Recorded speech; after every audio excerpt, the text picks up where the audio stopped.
Big old Buicks used to be land barges, just sort of floating down the road, but the LaCrosse does a lot to change that perception.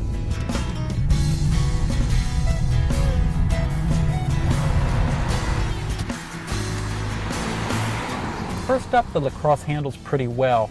Steering effort is light when you want it to be, like when parking, but it firms up nicely when you're driving down the road. There's pretty good response and decent driver feedback as well. Top-level touring versions handle even better. Another way that the LaCrosse is a thoroughly modern car is in its powertrain.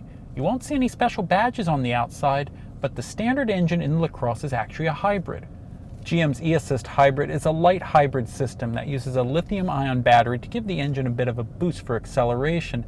Now this is a help because GM briefly offered a 4-cylinder non-hybrid LaCrosse, and that car was a slug. The eAssist hybrid works really well. It's nearly transparent in helping to move along the LaCrosse. There's also an engine shutoff system.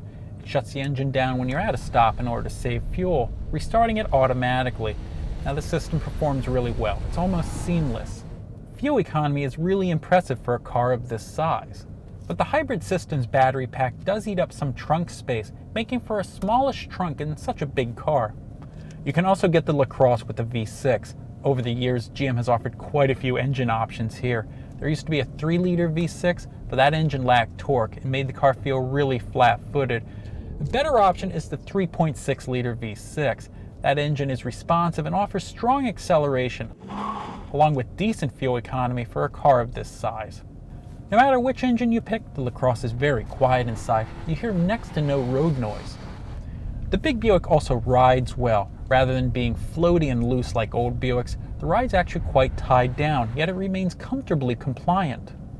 However, the LaCrosse rides better on versions with smaller wheels and tires than with the 19-inch wheels and tires that come on top-level versions. The LaCrosse's attractive styling hurts driver visibility.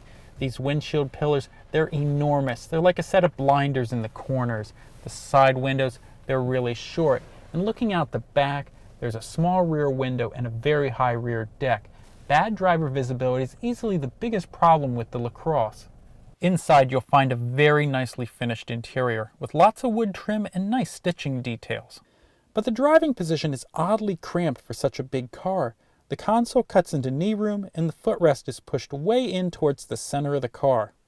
Controls could be easier to use too. There are a lot of buttons that all look alike, all jumbled together on the console. On the plus side, the front seats are very comfortable, a nice blend of soft padding and long-lasting support.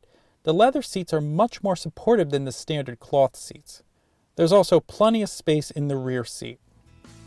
So the LaCrosse is a thoroughly modern, large upscale sedan, especially with its eAssist hybrid drivetrain. The car is plush and quiet. It's too bad though that driver visibility and space are limited by the car's packaging.